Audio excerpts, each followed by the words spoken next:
昨天又见，今天又见，我们天天相见。大家好，欢迎回到天天相见厨房，我是伟哥。白菜炖豆腐是秋天一道非常好吃的下饭菜，如果你把它做好了，也是一道非常好吃的美食。我相信好多朋友都没有这样做过，更没有吃过。秋天天气一天比一天冷，所以我们要吃一点热乎乎的菜。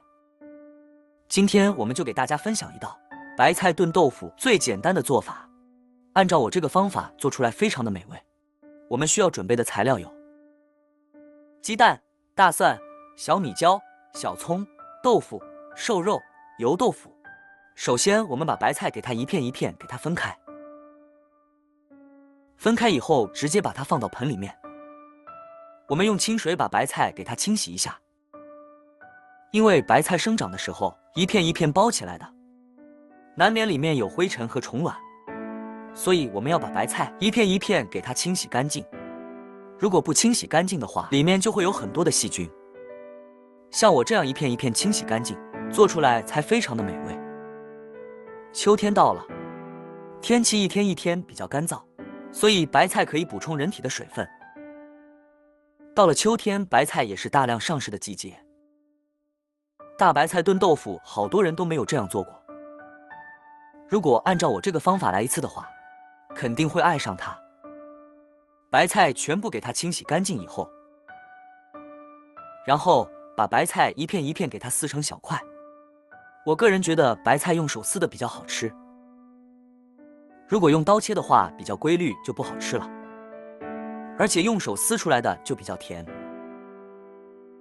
所以我们把白菜全部给它撕成小块就可以了。全部撕好以后先放到筐里面，接下来把豆腐给它切成厚片。这里我们把豆腐给它切厚一点，大概把它切成 0.5 毫米的厚片就可以了。豆腐全部切好以后装入碗中备用。接下来准备一个小碗，打入2个鸡蛋，放到小碗里面。哇，好幸运打出2粒黄心，看到这视频就帮我点个赞，接下来一定会有好事发生。用筷子将它搅拌一下，搅拌均匀。我们要把鸡蛋搅拌成鸡蛋液，要搅细腻一点，最好是顺着同一个方向搅拌，会更均匀一些。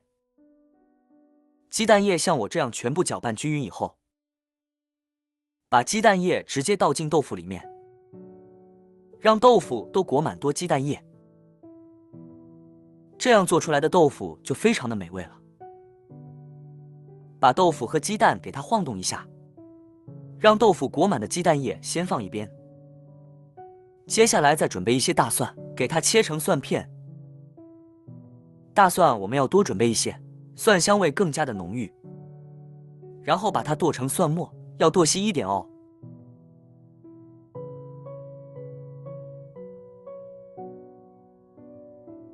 蒜末全部剁好以后倒入碗中备用。接下来准备一块生姜，切成薄片，然后再改刀切成姜丝。最后我们把它切成姜末就可以了。姜末敲以后和蒜末放在一起，再切几个小米椒，把辣椒把去掉以后，直接给它切成小圈。小米椒切好以后和蒜末放在一起。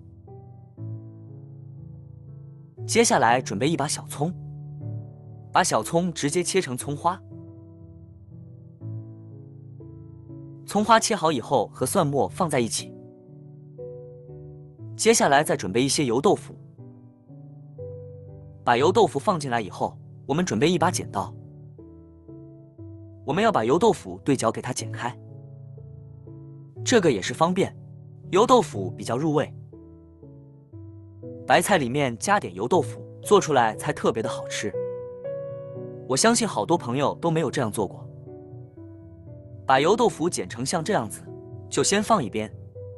接下来调个料汁，1勺食盐，1小勺鸡精，1勺胡椒粉，再加入2勺的生抽酱油，再加入1勺白糖，倒满1小碗清水，用勺子将它搅拌一下，搅拌均匀。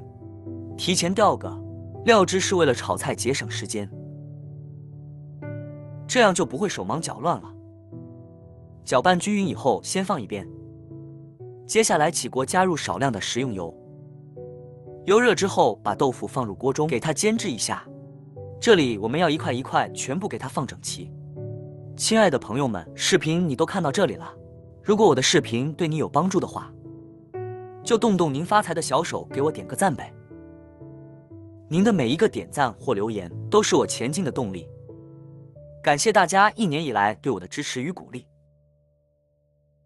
豆腐全部放进来以后，我们晃动一下锅，让豆腐在锅中受热更加的均匀一些。所以我们用铲子把豆腐给它铲动一下，然后再翻动一下。这个时候我们的豆腐第一面已经煎好了，然后把豆腐翻过来煎第二面，这样煎出来的豆腐外酥里嫩，吃起来才特别的香哦。好多人都没有这样做过，主要是里面还加了鸡蛋液，让豆腐更加的入味。把它翻过来以后，我们再给它煎个2分钟。我们要把豆腐煎至两面金黄，这样煎出来的豆腐外酥里嫩，特别的好吃。豆腐像这样煎好以后，我们再给它翻炒一下。翻炒均匀以后，把豆腐给它盛出来，然后先装入碗中备用。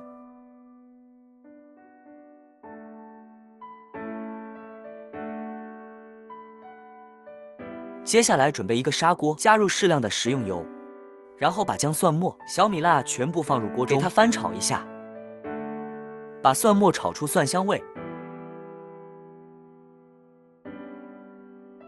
炒香以后，再把油豆腐加进来，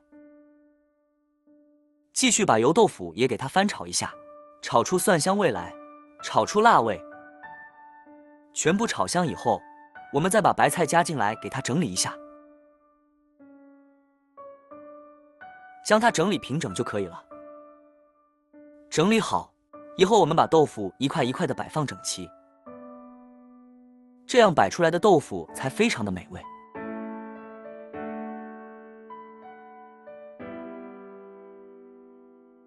豆腐像我这样全部摆整齐以后，再把调好的料汁淋入进来，然后盖上盖子焖个5分钟。5分钟的时间到了，我们打开锅盖看一下，再撒上一点小米椒，撒上葱花，就非常的美味了。这样做出来的白菜炖豆腐非常的美味又好吃。天气变凉了，我们来上这么一盘，真的是非常的美味，而且这个做法也是非常的简单的。只要按照我这个方法来，以后你再也不用去饭店里面吃了。如果你喜欢这个视频，帮忙给我点个赞，并订阅我的频道。别忘了在下面留言，告诉我你有学会做这个家常菜了吗？下个视频中，我将会带来更多的家常菜。谢谢你的观看，我们下个视频见。